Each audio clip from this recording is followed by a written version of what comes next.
Sekarang julukan Harry Pras mulai bertambah teman-teman, yang dimana kemarin hanya dijuluki antek Wahabi, Yahudi pesek, antek Zionis dan lain sebagainya. Sekarang Harry Pras ditambah lagi julukannya, yaitu Murji'ah. Murji'ah katanya teman-teman. Ya Allah, apakah mereka tahu apa Murji'ah? Atau jangan-jangan mereka hanya asal bunyi seperti Fakhrul Razi kemarin, yang dimana sebelum meneliti video saya asal bunyi dulu. Padahal saya membahasnya Hizbus Syaiton, dia membahasnya emas teman-teman, membahas emas dia. Ya Allah, kenal katanya kepada Ismail Haniyeh. Iya, yang kemarin tersebar foto juga Ismail Haniyeh disolati oleh orang Syiah. Cinta sekali orang Syiah kepada Ismail Haniyeh. Dan bukan cuma berhenti pada di situ. Petinggi-petinggi Hamas ada yang berjemaah sholat di belakang petinggi Iran, petinggi Syiah.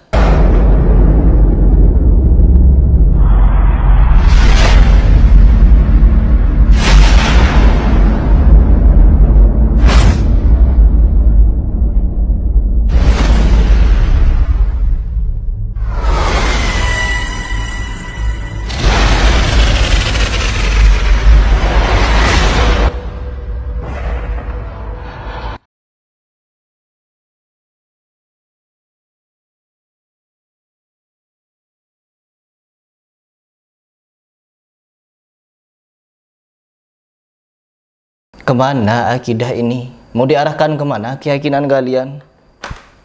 Kenapa sampai seperti itu kalian demi politik? Benar kata ulama Saudi, bahwa siapapun yang hendak mau berjihad, maka dia harus mengokohkan dulu iman dan akidahnya. Tidak langsung ujuk-ujuk perang, tidak langsung ujuk-ujuk jihad. Oh enggak, tapi teman, bagi mereka tumpang tindih, muji-muji kepada orang-orang Syiah. Rahmatullah katanya. على يد الإمام الراحل الإمام خامنئي عليه رحمة الله، الإمام الخميني عليه رحمة الله. يقول الإمام الخميني عليه رحمة الله: يترحمون على الخميني الذي قتل علماء أهل السنة سباب الصحابة لعانهم. Ya Allah. Di sini ada satu postingan yang dimana orang ini memberikan narasi teman-teman. Namanya Fatih Nasrullah. Yang Syiah Hasan Nasrullah. Nah ini Fatih Nasrullah.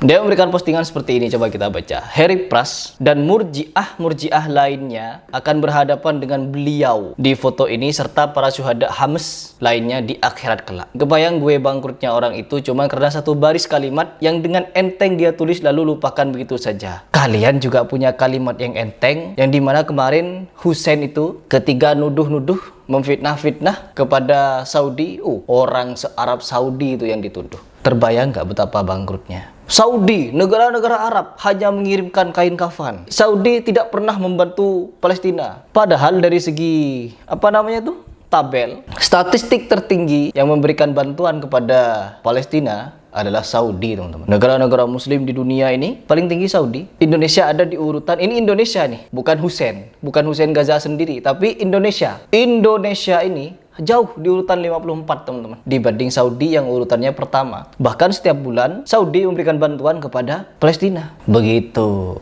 Tapi dianggap tidak membantu sama sekali. Lalu demo, mereka bikin demo-demoan di jalan. Kita pengen senjata, kita pengen perang. Pengen perang teman-teman. Gak pengen damai mereka. Gak pengen damai. Apa tidak ingat pada 7 Oktober kemarin di pinggiran kota Yahudi? Nyerang situ, dikit cuma. Habis itu, terbang tuh pesawat tempur orang-orang Zionis membantai warga-warga sipil.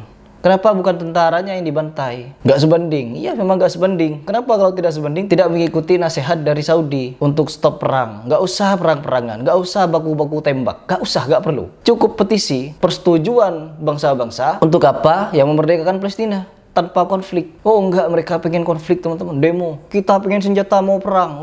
Saya pun seandainya ada komando jihad begitu ya, saya juga pengen ada di barisan terdepan situ. Toh semua orang ini akan mati. Dan bagaimana cara mati kita? Ya kalau kita bisa mati dalam kondisi jihad ya luar biasa. Bukan sudah lama-lama di Gaza sana lalu pulang karena takut mati, mungkin. Dan begitu pun juga dengan pembahasan ini teman-teman. Pembahasan yang dimana ada orang-orang yang mengatakan saya ini Murji'ah, lalu nanti akan merugi di akhirat katanya. Saya menyatakan di video saya, kalian sendiri dengan entengnya tidak percaya, memfitnah, menuduh kepada Saudi. Lalu Harry Pras kenapa dilarang-larang untuk tidak percaya kepada kelompok-kelompok tertentu? Pejuang apa? Di belakang H ada Syiah, di depannya ada Syiah. Siapa di depan H? Hizbus Syaiton. Di belakangnya siapa?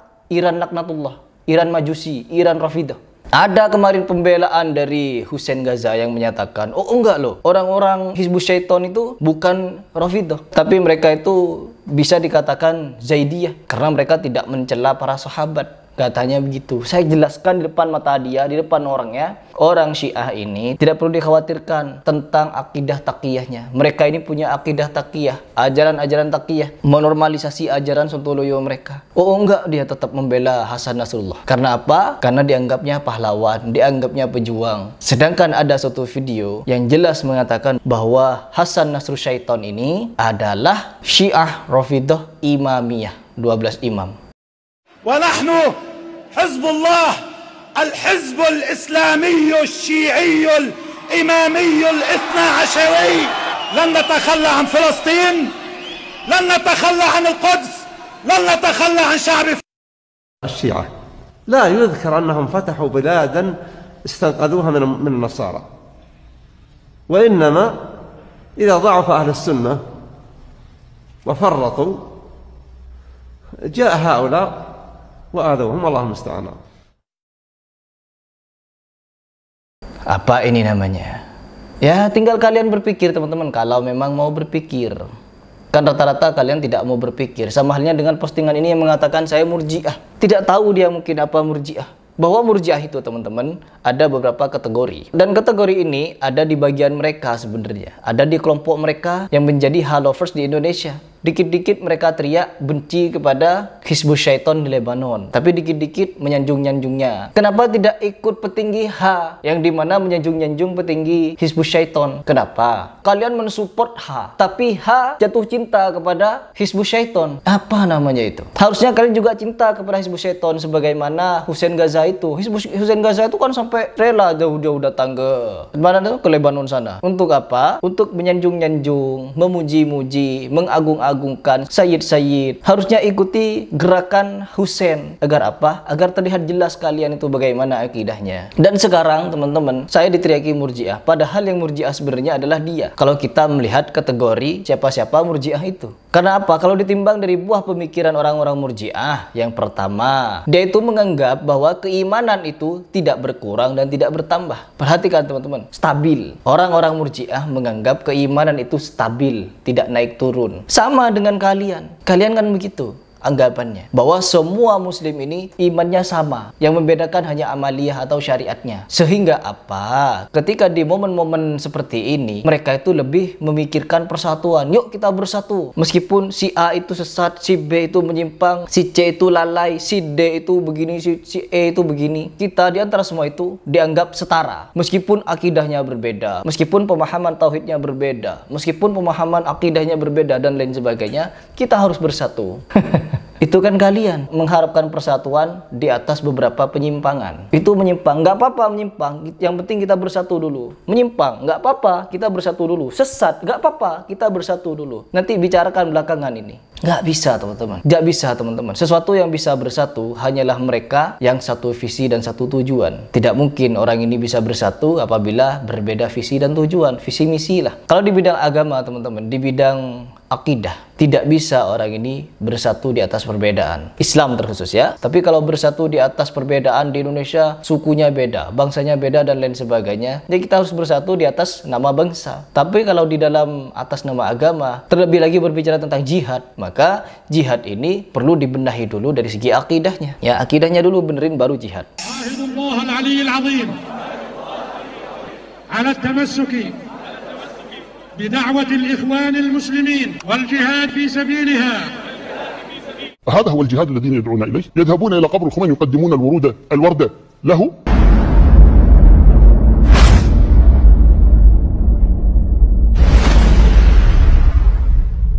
هل هؤلاء مستعدون للجهاد؟ القضية وما فيها أننا إذا أردنا أن نجاهد لابد أن نطرق الباب طرقا صحيحا وأن ندخل من الباب الصحيح وأن نسلك الطريق المستقيم. فالقصد أن الإنسان إذا أعلن الجهاد لابد أن يكون مستعدا إيمانيا عقديا. Itu murjiah. Ya, menganggap semuanya rata. Jadi harus bersatu dulu. Terus yang kedua teman-teman, ya siapapun yang beriman, siapapun yang sudah mengucapkan kalimat syahadat, maka dia sudah dianggap mukmin. Sempurna imannya. Terlebih lagi dijuluki penghuni surga sudah. Siapapun yang mengucapkan kalimat syahadat itu sudah dianggap mukmin, dianggap penghuni surga sudah, meskipun dia pelaku maksiat, pelaku dosa dan lain sebagainya. Tetapi kalau orang-orang salafi, teman-teman, ya, orang-orang salafi tidak seperti itu pemahamannya. Ya, beda hal. Pelaku maksiat, pelaku bid'ah, ya enggak. Pelaku kesyirikan, ya enggak. Pelaku kemurtadan, ya enggak. Orang-orang salafi menjelaskan kriteria-kriteria orang yang pantas masuk surga. Bukan hanya dengan bermodal kalimat syahadat, dia masuk surga tanpa hisab. Ada pembatal keislaman. Ada, teman-teman. Ada berbagai macam pembatal keislaman yang dimana apabila orang batal keislamannya, maka batal pula masuk surganya. Begitu. Ya, ada di kalian sebenarnya. Ada di kalian itu. Jadi ada beberapa poin-poin yang sebenarnya itu lebih pantas untuk dijulukan kepada kalian. Ahlus surga katanya. Orang Syiah, ini betul. Kemarin ketika saya memberikan pembahasan bahwa orang Syiah pun mereka ini bersyahadat. Meskipun diimprovisasi, dirubah-rubah, ya mereka juga bersyahadat. Apakah kelak kalian seperti Fatih Nasrullah ini akan dikumpulkan dengan Hasan Nasrullah? Di mana coba? Saya tanya. Orang-orang H memuji-muji Hizbus Syaiton itu sudah syahid. Pemimpin Hizbus Syaiton syahid katanya. Berarti kalau sudah syahid artinya masuk surga. Apakah iya nanti H ini akan berkumpul dengan Hizbus Syaiton? Di mana letak berkumpulnya? Mengatakan syahid, mengatakan dirahmati Allah, mengatakan sebagai syuhada dan lain sebagainya. Berarti kita bisa tebak sendiri kemana arah mereka ini. Menormalisasi ajaran Syiah. Dan ketika menormalisasi ajaran Syiah, akan banyak orang memeluk agama Syiah nantinya. Dan akan menghiraukan Sunni. Sedangkan pokok-pokok keimanan kita berbeda dengan Syiah, teman-teman. Syiah itu saking kacaunya, saking bencinya kepada Aisyah, Nabi Muhammad SAW, karena beristrikan Aisyah, kelak di surga, Nabi Muhammad SAW di surga, dan kemaluannya di neraka. Saking bencinya itu. Dan bagaimana mungkin orang-orang Syiah yang membenci Aisyah, sedangkan kita memuji-muji Aisyah, sampai kita menjuluki Aisyah itu sebagai Ummul Mukminin. Artinya kalau kita mengagungkan Aisyah, kita akan berkumpul dengan Aisyah kelak. Di manakah menurut keyakinan orang-orang Syiah? Aisyah mu'minah am kafirah? Ummul Mukminin am Ummul Kafirin? أم الكافرين كافرة زنديقة لما هكذا يثبت أن عائشة في النار ولا تأكل الجيف فقط أستطيع أن أقول هكذا أن عائشة اليوم في النار معلقة من رجليها بالمقلوب الآن عائشة ولا تأكل فقط الجيف وإنما تأكل لحم جسدها هي تأكل لحم جسدها الآن. Betul. Di neraka, Aisyah di neraka beserta para pengikutnya. Agar kalian tahu, agar kalian paham. Lalu kita mau bersatu dengan Syiah gitu. Pikir. Bahayanya takyah Syiah ya begini, teman-teman. Merusak Islam dari dalam. Zionis Yahudi itu musuh kita di luar, tapi Syiah musuh kita di dalam. Kalau seperti di Palestina sana kondisinya, ya begitu. Habisi dulu musuh yang ada di dalam, baru yang di luar. Ini yang di dalam dibiarkan berkembang biak, merusak akidah kaum muslimin. Perang di luar. Habis 51.000 warga Gaza dibombardir, dibantai oleh orang Zionis. Bekerja sama dengan Syiah, jelas itu. Ya, kalau kita mau mengatakan kerjasama dengan H, kemarin juga ada pernyataan dari Pangeran Turki. The irony here, of course, is that Israel has been supporting Hamas. Our neighboring state, Qatar, has been sending money to Gaza, and it was Israeli banks that was allowing that money to get to Hamas, without anybody accounting for that, where that money is going and who is going to receive it, etc., etc.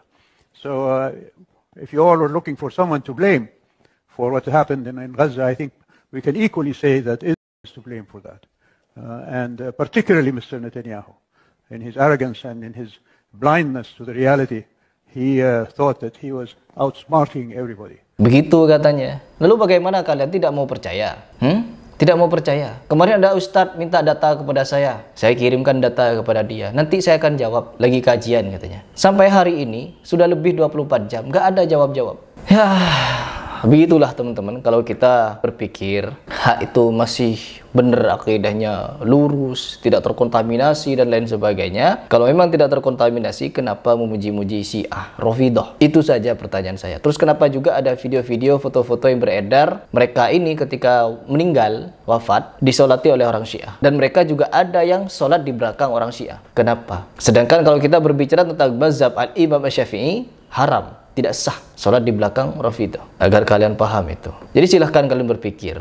Yang teriak-teriak Murji'ah siapa? Kalian itu sering sekali protes-protes, demo-demo di jalanan. Pemujaha lokal ini sering sekali. Bahkan baru-baru ini protes, demo di jalanan. Apa namanya? Mempermasalahkan ijazah Jokowi. Apa ini? Teriak-teriak Murji'ah. Sekarang saya tanya kepada kalian sebagai penutup. Apakah Yahya Sinwar dan Ismail Haniyeh dia akan dikumpulkan dengan orang-orang Rafidhah kelak di akhirat? Karena mereka menganggap orang-orang Rafidhah sebagai qorib, sahabat. Dan bahkan tidak segan mereka sholat berjemaah dengan mereka. Bahkan wafatnya pun disolati oleh Syiah Rafidhah. Silakan dijawab, apakah mereka nanti akan berkumpul di akhirat? Jawaban kalian menentukan seperti apa akidah kalian. Oh enggak, begini.